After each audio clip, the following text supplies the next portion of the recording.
They said the night sky over Ithaca bled red.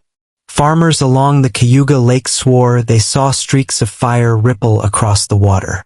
It was 1844, the year Edward Rulloff arrived, carrying with him a mind sharper than any scholar and a shadow darker than any man deserved.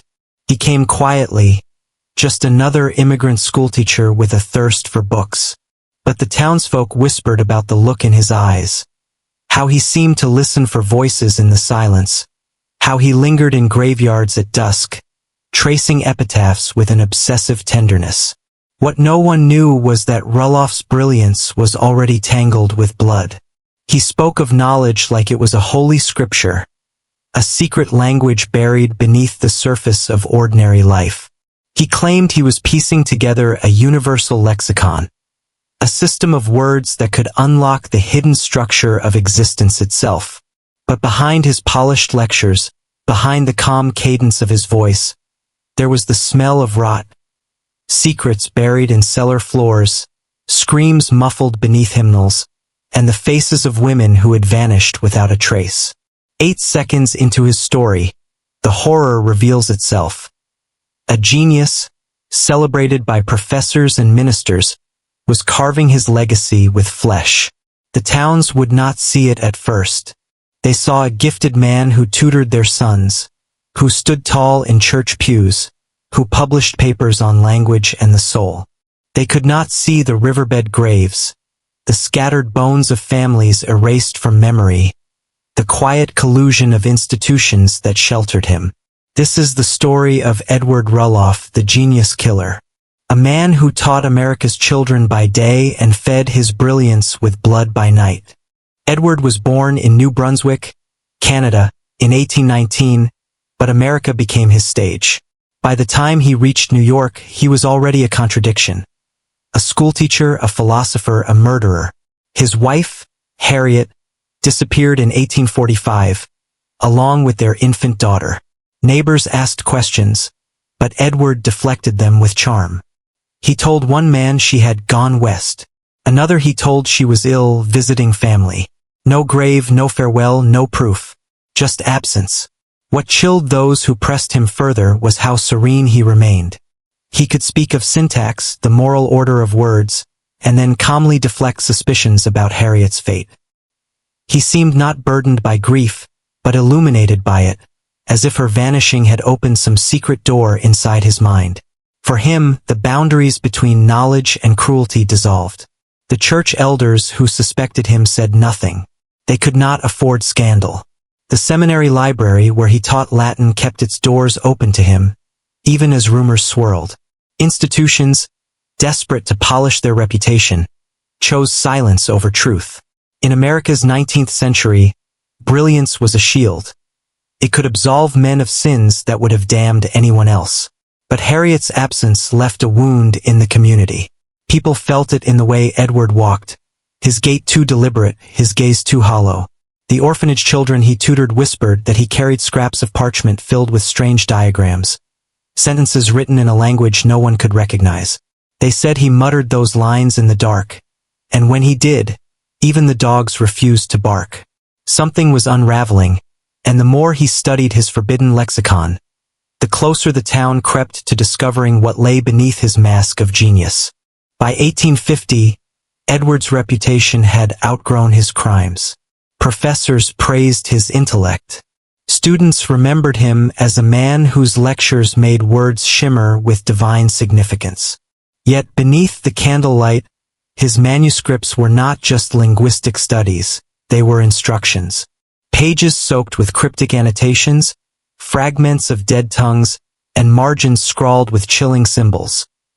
Crosses inverted, diagrams of skulls, and phrases stitched from half-biblical, half-demonic verses. What gave the papers their true horror was the ink.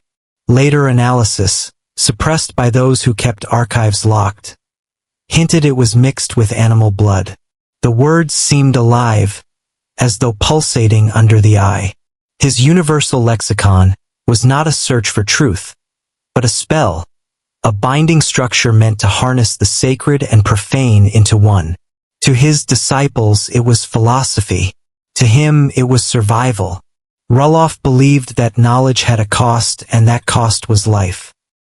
He once told a colleague that the sacrifice of a soul sharpens the tongue of the living. Whether metaphor or confession, no one could say. What was certain is that wherever Edward lived, death soon followed. Neighbors lost daughters, widows vanished from parishes, and children were found drowned in shallow streams, their mouths filled with dirt as if silenced before they could speak. The town carried its suspicions like an open wound. But the institutions, universities, seminaries, even the courts, turned away. They saw only the scholar, the teacher, the man who could recite Homer in Greek and solve puzzles that baffled other men. They buried their doubts, as they buried the dead, under soil heavy with secrets. In Edward's smile was the assurance that genius, in America, excused everything. The first documented case came from an orphanage outside Cortland. In 1852, 2 children disappeared during the night. No broken windows, no signs of forced entry. Their beds were neatly made, shoes tucked beneath as if they had risen silently and followed something into the dark. A week later, one of the boys was found at the edge of the forest. His face was pale, lips blue, but it wasn't drowning or exposure. His tongue had been cut cleanly from his mouth. The other child was never found. The orphanage staff spoke in hushed tones. One sister claimed she had seen Edward pacing outside the grounds in the weeks before the disappearance, notebook in hand, muttering syllables that sounded neither English nor Latin. Another swore she heard him lecture the children about becoming words themselves, living words. None of these reports reached the sheriff. To accuse a man of such standing was unthinkable. Instead, the story was buried, written off as a tragic accident. But the silence infected the town. Families locked their doors earlier. Church bells seemed to toll longer. Children avoided the library where Edward spent his nights, claiming they heard scratching noises from beneath the floorboards. Every vanished child, every silent funeral, became another thread in the secret tapestry Edward was weaving. He believed that youth held the purest fragments of the original language. To steal it was not cruelty, it was preservation. And with each disappearance, his manuscript grew denser, more frantic, as though the cost of knowledge was tightening around him like a noose. Edward called it the lexicon of living thought. To most, it looked like an indecipherable tome, hundreds of pages bound together with scraps of leather, covered in dense script, symbols, and elaborate diagrams. But to Edward it was a scripture. He claimed it was the key to human destiny, a language so ancient it predated Eden, a code God himself had used to command creation. Witnesses later described how he would speak sections aloud in a low chant, voice quivering like a man between prayer and madness. Birds would scatter from rooftops when he read certain passages. Dogs howled for no reason. Even the air seemed to shift, thick with static. Those who dared to look at his notes swore that the letters blurred, twisting into shapes the human eye wasn't meant to recognize. The most chilling detail? Hidden between his linguistic theories were detailed anatomical sketches. Tongues, throats, lungs, the organs of speech. He was dissecting not only words but bodies. He believed that to perfect language, he had to understand the machinery of the voice, and that meant cutting it from the living. Harriet's disappearance no longer seemed like an isolated tragedy. It was the beginning. The wife and child were his first sacrifice, the opening lines of his lexicon. Every victim that followed was a syllable, a word, a fragment of the grand sentence he believed he was destined to complete. His ambition was not to teach the world, it was to rewrite it. In small towns across upstate New York, the churches knew more than they admitted. Priests heard confessions, mothers whispered their fears after Mass, and yet no denunciation was ever made. Why? Because Edward was their pride. To host a scholar of such magnitude brought prestige. Congregations swelled when he spoke, filling pews with a mix of reverence and unease. Some ministers even saw him as chosen. His obsession with the original language mirrored their own yearning to touch the divine word, to recover the lost tongue of Eden. If he was committing sins to reach that holy truth, some considered it a sacrifice worth enduring. Better one man's darkness than the shattering of the church's fragile hold on the community. But there were others, quiet priests who suspected the truth and carried it like a stone in their stomach. They saw the pattern of vanished women, the strange mutterings from students, the uneasy silence in orphanages. Yet when they tried to raise alarm, they were silenced by bishops who feared scandal more than evil. One priest wrote in his journal, later discovered in an attic, "He is not studying the Word of God. He is consuming it, and it consumes us." So the churches turned inward, hymns louder, bells ringing longer, as if sound itself could drown the truth. But Edward thrived in that silence. With every complicit nod, with every sermon that ignored the whispers, he grew stronger. The faith of the people became his cloak. The blood beneath it stayed hidden. By 1860, Edward had refined his methods. He no longer needed brute force. His true weapon was silence. He believed silence was the root of language, the pause before sound, the eternal breath between creation and destruction. To harness it meant mastering not only words but the void between them. Those who survived encounters with him, few as they were, spoke of how he could sit in total stillness for hours, staring into a person until they broke down, speaking secrets they had never intended to share. He could coax confessions without threats, unraveling people with nothing more than a fixed gaze and long, suffocating silence. But the silence was more than psychological. He began experimenting with sensory deprivation on animals, then on children, locking them in basements for days without sound or light. When they emerged, broken and trembling, he would record their fragmented speech, convinced he had captured glimpses of the primordial word. The orphanage matron who reported this was dismissed, her testimony lost in church archives. The silence spread outward. Families learned not to ask questions. Students who once admired him began avoiding his lessons but never spoke why. And the town itself seemed muted, as though language was draining from its soil. Letters from the era mention a dead air that clung to the region, an inability to speak freely, as though words themselves carried danger. Edward had turned silence into a weapon, and in doing so, he rewrote the emotional landscape of an entire community, preparing it for the horrors still to come. In 1864, Edward found his way into the company of university scholars in Syracuse and Ithaca, men who prided themselves on rationality, progress, and discovery. They invited him to lecture, to share his findings, and he dazzled them. He spoke of linguistics as if revealing a map of the soul, layering ancient scripture with modern science. Professors marveled at his insight, students adored him. He was brilliant, magnetic, unforgettable, but some noticed his edges. He dismissed morality as a provincial dialect. He spoke of sacrifice in clinical tones, comparing it to the pruning of a tree so that fruit might grow. His eyes burned when he described language as a living body that must be fed. Still, the scholars nodded, enraptured by his charisma. The betrayal was not their belief in him, but their silence once doubts arose. Rumors followed him about Harriet, about missing children. But academia could not afford scandal. They chose to shelter him, giving him positions, publishing his papers, protecting him when whispers grew too loud. His genius became their shield, his crimes their shadow. In the archives of one professor, a note survives. His theory unsettles me. It suggests a cost for every word we speak. Yet I cannot reject it, for it feels true. Still, I fear what that truth demands of him, and of us. By the time Edward left, the universities were tainted. They had witnessed brilliance fused with blood, and instead of condemning it, they applauded. They had seen the genius killer at work, and they had called him a scholar. In the summer of 1865, a farming family near Dryden vanished. A husband, wife, and their 2 children simply ceased to exist.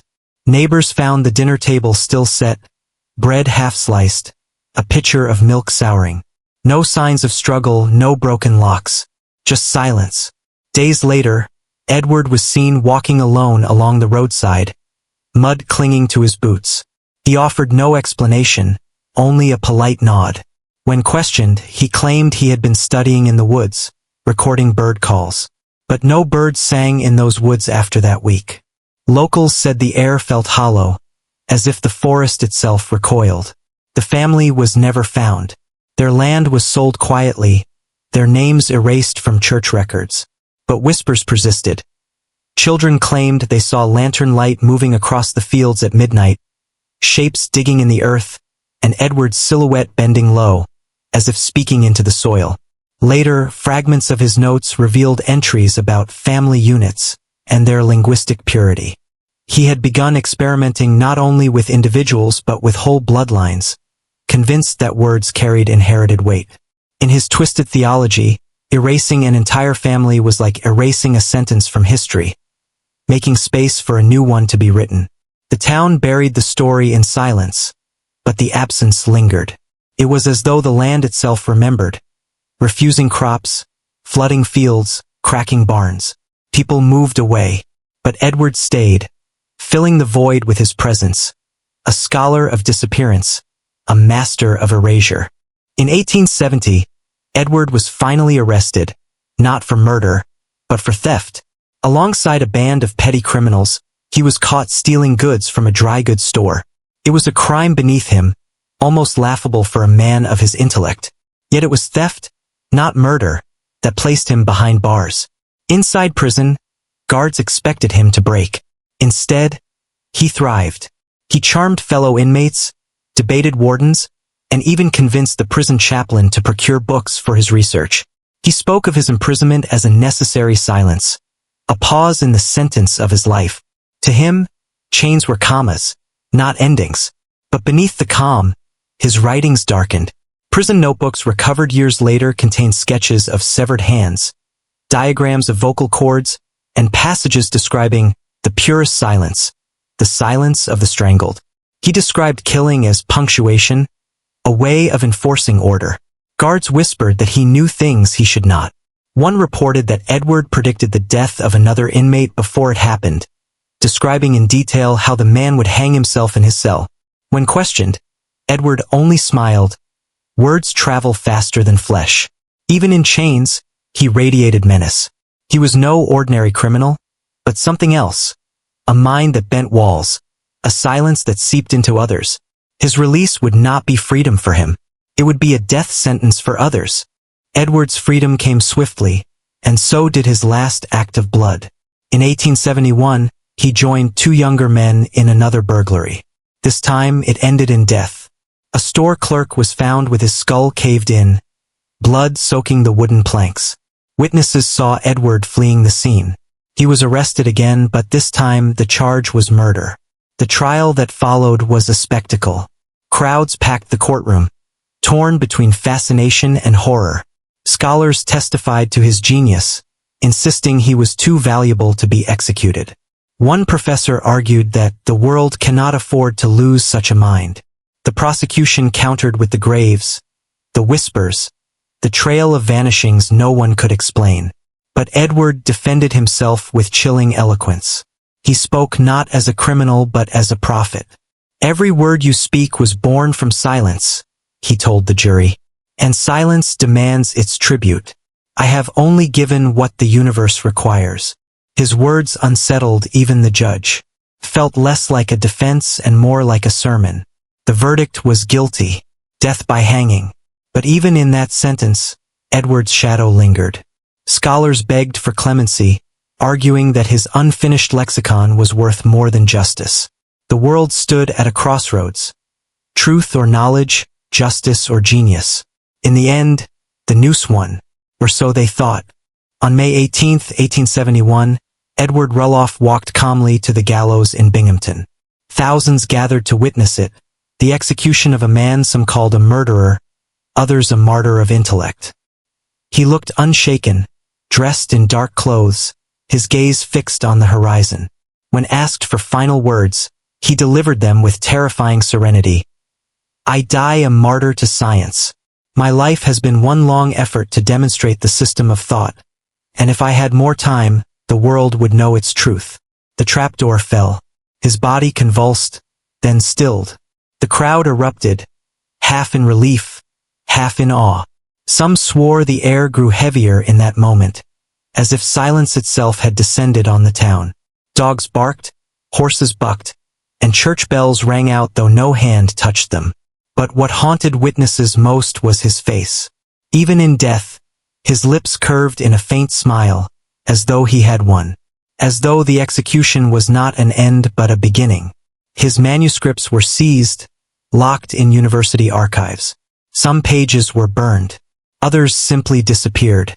The lexicon of living thought was never completed, but fragments survive. Inked with strange words, anatomical sketches, and chilling notes about voices yet unborn. Rulloff was gone, but the silence he conjured did not die with him. After Edward's death, the country moved on quickly. Newspapers printed lurid headlines for a few weeks, then turned to other scandals. His name faded from public memory. The institutions that had shielded him buried their complicity beneath layers of respectability. Professors who defended him rose in rank. Churches that had silenced suspicion expanded their congregations. But in the towns where he lived, the silence never lifted. Families reported strange echoes in their homes, words whispered with no source. Children born in the following decade often stuttered or spoke in fractured sentences, as though language itself had splintered. Farmers said their animals grew restless at dusk, refusing to enter barns. And every spring, when the river thawed, bones surfaced on its banks. The most unsettling truth? Some of his students carried his work forward. A handful of young men who once sat at his lectures began their own experiments in secret, convinced the lexicon was not madness but revelation.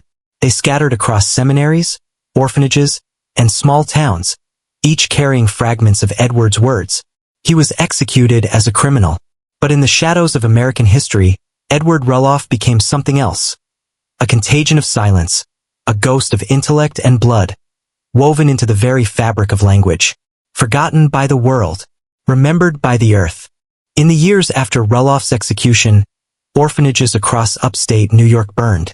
One in Elmira, another near Utica, both reduced to ash in a single night. Official reports blamed faulty stoves, careless children, accidents of an old wooden age. But survivors spoke of something else. They said the flames began without smoke, without heat, as if silence itself had ignited. A nun who escaped Elmira whispered that, in the hours before the fire, she heard children chanting words they had never been taught, strange syllables with a rhythm like prayer, like Rulloff's lectures. She swore the words twisted the air, bent the flame toward them, pulling it into the halls. No investigation connected these events to Edward. He was dead, after all. But his manuscripts had been stolen from the archives by then, circulating in secret among the curious and the devout. The fires felt less like accidents and more like rituals, attempts to awaken something he had only begun. The towns rebuilt, but never fully. The ashes lingered, and the silence in those burned-out foundations carried his name without speaking it. Rulloff was gone, but the children were still chanting. Fragments of the lexicon of living thought emerged in whispers. A professor at Columbia claimed to have translated one page before burning it. A librarian in Boston reported missing volumes, later found stuffed with scraps of parchment bearing Rulloff's unmistakable script. One fragment survives in private collections. A single line, written in dense black ink. Every word demands a death. For every death is a word. Scholars dismiss it as rambling, but those who've studied the handwriting insist the script seems to shift when read for too long, as though the letters are moving against the page. Rumors spread of secret societies adopting his work, small groups of men convinced they could reconstruct his language. They gathered in seminaries, in university basements, in orphanages where the children were pliable and unprotected. What they sought was not knowledge, but control. The power to command silence, to erase, to rewrite the world. The manuscripts became less a relic of one man's madness and more a contagion, a set of instructions whispering across generations. The institutions that had once shielded him now quietly perpetuated him. The cover-up was not just silence, it was continuity. By the early 1900s, the places where Rulloff lived had fallen into strange decline. Dryden, Ithaca, Cortland, towns once thriving now seemed muted. Families left in droves, businesses failed. Locals spoke of the hush that fell after sundown, a silence so oppressive that even cicadas stopped singing. Visitors described an unease, as though words themselves were trapped. Letters went unwritten. Conversations stalled. Children developed speech impediments at alarming rates. Doctors called it coincidence. Locals called it the curse of Rulloff. Churches doubled their bells, ringing louder and longer, but the silence always returned. Farmers salted their fields, believing the soil itself remembered the bodies hidden there. And every spring, thawing rivers unearthed bones that no one claimed. No one mentioned Edward by name anymore. But he lived in the hush, in the fractured speech of children, in the eyes of elders who refused to talk after dark. Silence had outlasted him, staining entire counties. To speak of him was to risk summoning him, and so the silence fed itself. By 1920, Rulloff had become a phantom among academics. His name appeared in private letters, in half-burned notes, in whispered warnings between linguists. Professors who pursued his work too deeply often met strange ends. One drowned in his own library well, another found with his tongue bitten through, another vanished entirely, his study left immaculate except for one open book. Students who stumbled across his fragments described an almost physical compulsion to continue reading. They spoke of headaches, of voices pressing at the edge of hearing, of dreams where words crawled like insects across their skin. Some went mad. Some disappeared. Universities buried the evidence. They called it superstition, academic hysteria. But behind closed doors, they admitted what the towns already knew. Rulloff's lexicon was unfinished, but alive. A text that fed on attention, on minds, on voices. The scholars who once defended him had birthed a curse. Their silence had preserved not only his reputation, but his contagion. And by the early 20th century, the lexicon had spread far beyond the soil of upstate New York. Churches, universities, and courts, all had once shielded Edward. After his death, they continued the work. His manuscripts were catalogued under false names, stored in restricted archives, sometimes even displayed in private Masonic halls. Each institution convinced itself it was protecting society from chaos. In truth, they were protecting themselves from scandal. Reports of strange rituals among orphanages persisted into the 1930s. Teachers described children speaking in unison in languages no one recognized. Hospitals recorded sudden cases of mutism, entire wards of children who could not or would not speak. Each incident was quietly suppressed, filed away under medical anomalies or disciplinary problems. The truth was darker. Edward's silence had been institutionalized. His work was not forgotten. It was preserved in fragments, hidden in archives, whispered in rituals, carried forward by the very bodies that had once feared him. Institutions that should have ended his legacy instead became its guardians. By mid-century, Rulloff's name was almost erased from history. Few remembered the genius killer, but the symbol of silence remained. Communities built shrines of stone with no inscriptions. Orphanages sang hymns with missing verses. Churches left gaps in their liturgy where words should have been spoken. Silence had become a kind of inheritance, passed from parent to child. To remain quiet was survival. To speak too much was danger. This was Rulloff's true legacy. Not his murders, not his manuscripts, but the silence that spread like a plague. And silence is the most enduring horror. Cannot be burned. Cannot be buried. It waits, feeding on what we do not say, growing stronger with each suppressed truth. The silence that once cloaked Edward Rulloff is now woven into the very fabric of America's forgotten places. By mid-century, Rulloff's name was almost erased from history. Few remembered the genius killer, but the symbol of silence remained. Communities built shrines of stone with no inscriptions. Orphanages sang hymns with missing verses. Churches left gaps in their liturgy where words should have been spoken. Silence had become a kind of inheritance, passed from parent to child. To remain quiet was survival. To speak too much was danger. This was Rulloff's true legacy. Not his murders, not his manuscripts, but the silence that spread like a plague. And silence is the most enduring horror. Cannot be burned. Cannot be buried. It waits, feeding on what we do not say, growing stronger with each suppressed truth. The silence that once cloaked Edward Rulloff is now woven into the very fabric of America's forgotten places.